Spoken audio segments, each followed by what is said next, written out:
শরীফ ওসমান হাদির হত্যাকারী ভারতে গ্রেফতার হয়েছে, শুনেছেন না? কয়েকদিন রিমান্ডের পর আজকে যখন তাকে আদালতে হাজির করা হলো, আদালতে হাজিরার সময় সাংবাদিকেরা বলতেছে, ফয়সাল ভাই হাদিকে কেন হত্যা করলেন? বলে আমি হত্যা করিনি। কে হত্যা করছে? আমি এটা বলতে পারবো না। কেন? কয় শরীফ ওসমান হাদি ছিল জামাতের প্রোডাক্ট। কারা হত্যা করেছে আমি জানি না, আমি স্পটে ছিলাম না। এই কথা বলে বিভ্রান্তি করার চেষ্টা করা হচ্ছে।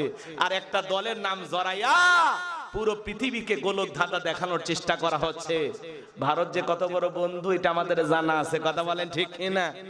এই জন্য শরীফ ওসমান হাদির হত্যার বিচার দুনিয়ার আদালতে না হলে আল্লাহর আদালতে হবে, কথা বলেন ঠিক কিনা? দুনিয়ার সিসি ক্যামেরার ফুটেজ আপনারা এদিক সেদিক করতে পারবেন, কিন্তু কিয়ামতের ময়দানে আমার ভাই শরীফ ওসমান হাদিকে যারা হত্যা করেছে আল্লাহর আদালতে ওদের বিচার হবে, কথা বলে ঠিক কিনা? দুনিয়াতে টাকা খাই এদিক সেদিক করা যায়, রিমান্ডে নিয়া আপনাদেরকে এই বুঝি দিল যে জামাতের নাম বলে দাও। এগুলো পাবলিক খায় না, এগুলো নাটক, জনগণের মুখস্থ, কথা বলেন না কেন? আন্দাজে একটা দলের নাম বলে দিলেন আর মানুষ বুঝে নিল এরাই মারছে, অতই সহজ। জনগণের কাছে এখনো ভিডিও আছে, জনগণ সব প্রকাশে দেখেছে, সে সময় কারা এগুলো করতে পারে, কথা বলে ঠিক না? আমার ভাই শরীফ ওসমান হাদির হত্যাকারীকে ভারতে গ্রেফতার করা হয়েছে। আমরা বলতে চাই ভারতের প্রশাসনকে ওই ফয়সাল করিমকে আমাদের হাতে তুলে দেয়, আমরা ওর বিচার করতে চাই, কথা বলেন ঠিক না? ওনাকে আদালতে হাজিরে দেওয়ার পরে জেলখানায় প্রেরণ করা হয়েছে। বিচার তো হবে না, এরকম গোলক ধাঁধা হয়ে কিছুদিন এই ইস্যু নিয়ে কথা হবে, এক সময় ধামাচাপা পড়ে যাবে। কত হত্যা হইল, কয়জনের বিচার হয়েছে, খালি সব আলোচনা আলোচনা, কিছুদিন পরে ভুলে যাবেন। 2-1 বছর গেলে, এখনই অনেকে ভুলে গেছে না, কথা কয় না? রক্তের উপরে দাঁড়িয়ে ক্ষমতার চেয়ারে বসে যা বলে আমরা এর বাইরে যেতে পারবো না, সংবিধানের বাইরে যাওয়া যাবে না, কথা বলেন না কেন? সংবিধান মানুষের জন্য। যারা জুলাই রক্ত দিল এই মানুষদের স্বীকৃতি দেওয়ার দরকার আছে না নাই? এই জিনিসগুলো কেউ মাথায় আনে না। যারে আপনি ভালো মানুষ মনে করবেন তারাই এলোমেলো করে ফেলে দেয়, কথা বলেন না কেন? এতগুলো ছেলে রক্ত দিয়া পুঙ্গুত্ব বরণ করে খামাকে একটা সরকারকে তারাই লাভ হইল, এ কথা কয় না? লাভ হইছে, স্বীকৃতি দেয় না হইলে এই জাতির কাছে আপনারা সারা জীবন প্রশ্নবিদ্ধ হয়ে থাকবেন যে কারা এই জাতির যুবকদের জীবন নিয়ে তামাশা করেছিল, কথা বলে ঠিক কিনা? আল্লাহ যেন ওনাদের হেদায়েত দান করেন, জোরে বলেন আমিন। আমার ভাই হাদি হত্যার বিচার চাই, জুলাই যত হত্যা হয়েছে সব হত্যার আমরা বিচার চাই, সাপ্লাই যত আলেমদেরকে হত্যা করা হয়েছে এগুলো আমরা বিচার চাই, কথা বলেন ঠিক কিনা? যারা অপরাধী এদেরকে ধরে, নিরপরাধ কারোর উপর জুলুম হোক এটা আমরা চাই না। কথাকে বুঝাইতে পারলাম? এ বাজান গো আমার লম্বা হবে, আমি লম্বা করার চেষ্টা করব না, সংক্ষিপ্ত করে বলে দিয়ে যায়। তাহলে 1 নাম্বার হলো কুরবানি কার জন্য? আল্লাহর জন্য। তাহলে নিয়তটাকে সহি করা লাগবে, কুরবানি আল্লাহর জন্য। 2 নাম্বার সুদের টাকা, ঘুষের টাকা, হারাম উপার্জনের টাকা দিয়ে কুরবানি দিলে হবে না। আল্লাহ পবিত্র, তিনি পবিত্র বস্তুকে ভালোবাসেন। 3 নাম্বার হলো ফাসল্লি লিরাব্বিকা ওয়ানহার, রবের উদ্দেশ্যে সালাত আদায় করো, রবের জন্য কুরবানি করো। আগে নামাজ পড়ো তারপরে কুরবানি করো, বেনামাজির সাথে ভাগে কুরবানি দেবেন না। রাগ করছে এইবার? করুক, নামাজি হয়ে কুরবানি দেবেন। আরে ভাই অন্তত 2 মাস পরের নামাজ, কথা কয় না? 3-4 মাস পরে কুরবানি হলে তারপরে আস্তে ছেড়ে দেন। আর আপনি যেই বাটপারি করবেন আল্লাহ জানে না। এই জন্য আল্লাহ কি বলছে জানেন? কয় লাখ টাকার গরু দিলেন আল্লাহ ওইটা দেখে না, কথা বলছেন? আল্লাহ কি দেখে? ওয়ালাকি ইয়ানালুহু তাকওয়া মিনকুম। আল্লাহ বলেন বান্দা তোমার অন্তর দেখি, তোমার অন্তরে যেটা আছে আমি আল্লাহ সেইটাকে কবুল করব, কথা বলেন ঠিক কিনা? আপনার নিয়ত সহি, টাকা হালাল, আপনি নামাজি হয়ে কুরবানি দেবেন, আপনার কুরবানির পশুর রক্ত জমিনে পড়ার আগে আল্লাহর দরবারে কবুল হয়ে যাবে, বলুন সুবহানাল্লাহ। তাহলে আমরা নামাজ পড়বো কার জন্য? কুরবানি দেব কার জন্য? নেবেন না।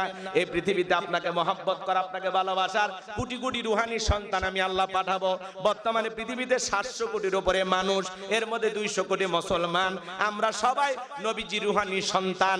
নবীজির অপমানে যদি না কাঁদে তোমার মন, মুসলিম নয় তুমি মুনাফিক, নবীজির দুশমন, কথা বলেন ঠিক কিনা? ফ্রান্সের জালেমেরা নবীজির কার্টুন প্রদর্শন করলো, নাক বেঁকা কইরা, মুখে কয়েকটা দাড়ি লাগা, বলে ইনি মোহাম্মদ, জোরে কোন নাউজুবিল্লাহ। আমার নবী কি দেখতে কাটুমের মতো? এই পৃথিবীর সবচাইতে সুন্দর মানুষটির নাম মুহাম্মদ রাসূলুল্লাহ সাল্লাল্লাহু আলাইহি সাল্লাম। যে নবীর চরিত্রের সার্টিফিকেট আমার আল্লাহ দিয়া বলেন ওয়া ইন্নাকা লাআলা খুলুকিন আযীম। নবী গো, আপনি হলেন পুত পবিত্র মহান চরিত্রের অধিকারী।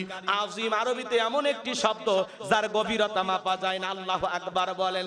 যে নবী 63 বছরের জিন্দেগিতে একটি মিথ্যা কথা বলেন নাই, এমন নেতা পৃথিবীতে কি আর আছে? সেই নবীকে গালি দেয় যারা, অবৈধ যারা সন্তান তারা।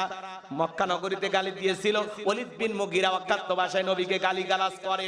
আল্লাহ সহ্য করলেন না, আয়াতে কারিমা নাযিল করে আমার আল্লাহ জানায়া দিলেন উতুল্লিম বাদা যালিকা জানিম। নবী গো, এই ওলীদ বিন মুগীরা হলো পিতৃ পরিচয়হীন যার সন্তান, এর জন্মের ঠিক নাই। ওলীদ বিন মুগীরা বলে নবী এত বড় কথা, আমার জন্মের ঠিক না, আপনি থাকেন, আমি আমার মায়ের কাছে যাই।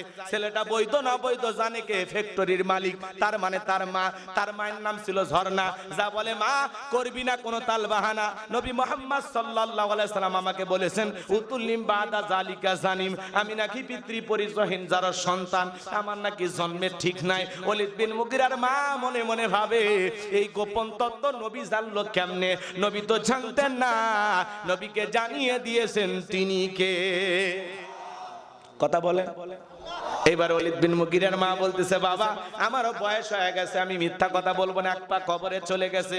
তবে শোন, তোর বাবা ব্যবসা বাণিজ্যের কাজে এতটাই ব্যস্ত থাকতো, তোর বাবা ব্যবসা সেনে টাকা আসেনে, কিন্তু তোর মায়ের মন বোঝে না। নারী এমন একটা জাত, টাকা না থাকলে পুরুষের দাম দেয় না, আবার টাকার জন্য পুরুষ ইনকাম করার জন্য বাহিরে গেলে নারীকে আর ঘরে এসে পাওয়া যায় না। কথা কয় না কে? পুরুষ হলো প্রয়োজন মিটানোর মেশিন, পুরুষকে সবাই ব্যবহার করে। কথা বলেন। টাকা থাকলে পুরুষ দাম আছে, ভালো টাকা থাকলে দামি গহনা দিতে পারলে বইয়ের কাছে ভালো স্বামী, পুরুষের কাছে ভালো টাকা পয়সা থাকলে, জায়গা সম্পদ থাকলে হবে ভালো বাবা। টাকা পয়সা ভালো থাকলে ভালো জামাই হওয়া যায়। কথা কয় না কেন? ভালো টাকা পয়সা থাকলে এলাকার মানুষ নেতার মতো সম্মান দেয়। কথা কয় না কেন? টাকা আছে যার, দাম আছে তার, টাকাও নাই দামও নাই। কথাকে বোঝেন নাই? এজন্য পুরুষকে কেউ ভালোবাসে না, সবাই পুরুষকে ব্যবহার করে তার প্রয়োজন মেটানোর জন্য। কথা কয় না? কথা কয়। ওলীদ বিন মুগীরার মা বলতেছেন কি বলবো? রাগ করবেন না তো? কয়েকটা মিনিট থাকা যায় তো? তাকবীরটা লিল্লাহে তাকবীর। ওলীদ বিন মুগীরার মা বলতেছে বাবা রে, তোর বাবা ব্যবসা বাণিজ্যের কাজে এতটাই ব্যস্ত থাকতো, তোর বাবা টাকা চেনে কিন্তু তোর মায়ের মন বোঝে না। সে যে কেন আসে না, কিছু ভালো লাগে না, এবার আসুক, তারে আমি মজা দেখাবো। এলাকার কিছু ভাইয়েরা দেখবেন বিদেশে যদি যায় টাকা ইনকাম করার জন্য, আশেপাশে দুষ্ট দেবর থাকলে ভাবিকে সে স্লোগান দেয়, ভাবি ভাইয়া তোমার বর, আমি যে দেবর, ভেবে দেখো ভাবি কার কত দাবি। ভাই গেছে মালয়েশিয়ায়, আমি তো দেশে আসি। চান্স পাইলে ভাবির ঘরে ঢুকে বলে ভাবি আপনার যে চেহারা দেখে মনে হয় না যে আপনার বিয়ে হয়েছে, বিয়ে না হইলে ভাবি ডাকলি কারের বদমাইশ। আছে না?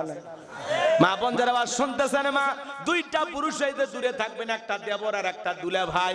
এরা হলো মৃত্যু তুল্য, বিষাক্ত সাপের চাইতেও ভয়ঙ্কর। কথা বলে না কেন? আজকে ঘরে পর্দা নাই, ছোট ভাইয়ের বউ বড় ভাই দেখে, বড় ভাইয়ের বউ ছোট ভাই দেখে, দুলা ভাই শালি দেখে, শালিক দুলে ভাই দেখে, পর্দাই নাই, পর্দাই নাই। আচ্ছা এই জায়গায় যতগুলো মানুষ আমরা বসে আছি অধিকাংশ বড় ভাবিক দেখেননি। এ কথা কয় না, মিশা কথা কয়। বড় ভাবি নাই, ছোট ভাইয়ের বউ দেখছেন, দেখছেন না? আচ্ছা দেখাটা কি জায়েজ? জায়েজ না হারাম? জায়েজ না হারাম? হ্যাঁ, ছেলেটা যখন না বালে, যুবক হয়নি, প্রাপ্ত বয়স হয়নি, সে সময় ভাবিকে দেখা জায়েজ আছে। ছোট বাচ্চা ও ভাবির কোলেও বসতে পারবে, কিন্তু যুবক হয়ে গেছে আর দেওয়া যাবে?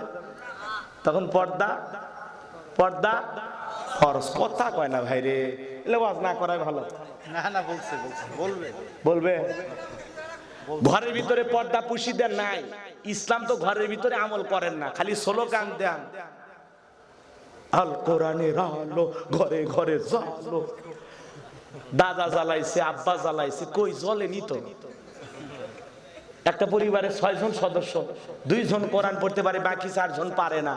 কোরআনই পড়া শিখিনি, কথা কয় না গো। রাগ করছেন আপনারা? তাহলে ঘরের ভিতরে পর্দা মানা লাগবে।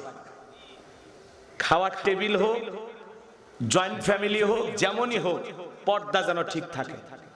খবরদার ছোট ভাইয়ের বউকেও দেখবেন না, আর ছোট যারা আছেন বড় ভাবিকেও দেখবেন না। পর্দাটাকে মেনেন। ভাবিক যদি দেখেন থাকেন তওবা তাকে দা পরে আল্লাহর কাছে মাপ চান। কাল থেকে বলবেন, ভাবি খবরদার বেপর্দা আমার সামনে আসবেন না, আর আমিও কোনোদিন বেপর্দা আপনাকে দেখতে চাই না। পরিবেশ রক্ষা করেন। আর যদি হঠাৎ করে কেউ সামনে এসে ইচ্ছা করেও দেখা দিতে চায়, চোখটারে নিচু করার দায়িত্ব কার? কথা কয় না? হ্যাঁ, আল্লাহ কি বলছেন? কুল্লিল মুমিনিনা ইয়াগুদ্দুনা মিন আবসারিহিম। মুমিন পুরুষের দৃষ্টি থাকবে নিচের দিকে। কথা বলেন। খালি ওয়াজ শুনলে হবে না। নারীর পর্দা, নারীর পর্দা। আপনার পর্দা নাই? হ্যাঁ, আপনার চক্ষুটারে হেফাজত করার দায়িত্ব কার? মহিলার না পুরুষের? যা সামনে পড়তেছে সব দেখতেছেন। কয় হুজুর বলছে একবার দেখা যায়। কোন হুজুর কইছে একবার দেখা যায়? মানে হঠাৎ চোখের উপর পড়ে গেলে, হঠাৎ চোখের উপর পড়ে গেলে বিদ্যুৎ চমকায় কি 3 ঘন্টা ধরে? কতক্ষণ? রাগ করতেছে? চোখের উপর পড়ে গেছে, হঠাৎ করে আবার চোখটা ফিরে নিয়ে এসে আস্তাগফিরুল্লাহ, আল্লাহ মাফ করে দেন, আল্লাহ অনিচ্ছায় দেখে ফেলেছে, আল্লাহ মাফ করে দেন। কিন্তু আপনি পরে না চোখের পলক চমকি চলেছে একা পথে। ওরে দুষ্টু। ঈদের মধ্যে এক শ্রেণী যুবকই তো আছে এতিমের মতো সাজে গুজে রাস্তার ধারে থেকে দেখতেছে কে কেমন সাজে গেছে। এ কথা কয় না কেন? আছে না পোলাপান এরকম? রাগ করতেছেন আপনারা? বলেন পর্দা মানা নফল না ফরজ? স্ত্রীকে পর্দায় রাখার দায়িত্ব স্বামীর, মেয়েকে পর্দায় রাখার দায়িত্ব বাবা। আল্লাহর ফরজ বিধানকে বৃদ্ধাঙ্গুলি দেখাবেন না। আল্লাহ যে বিধান দিয়েছেন এটাকে মানবেন। অকরনা ফি বুয়ুতিকুন্না ওয়ালা তাবাররাজনা তাবাররুজাল জাহিলিয়াতিল উলা।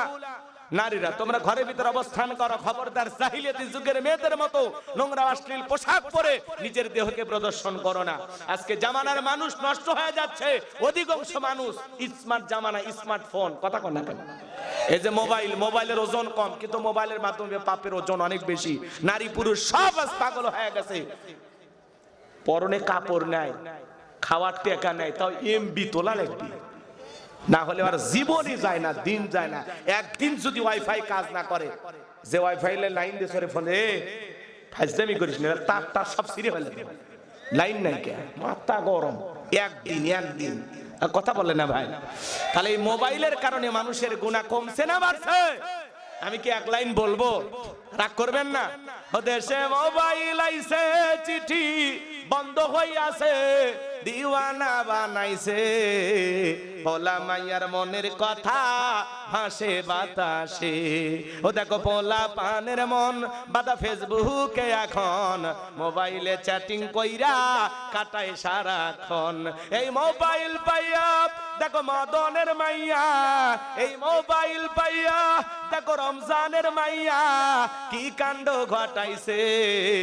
স্বামী সংসার রাইখা নাকি পালায়া গেছে। 2 বাচ্চার মা, 4 বাচ্চার মা পরকীয়া প্রেম করে আরেকটা ছেলের হাত ধরে পালিয়ে যায়। যে নারী স্বামী রেখে সন্তান রেখে আরেকটা পরপুরুষের হাত ধরে পালিয়ে যায়, ওটা নারী জাতির কলঙ্ক, পাষাণী ডাইনি রাক্ষসী মহিলা, ওটা চরিত্রহীন নারী।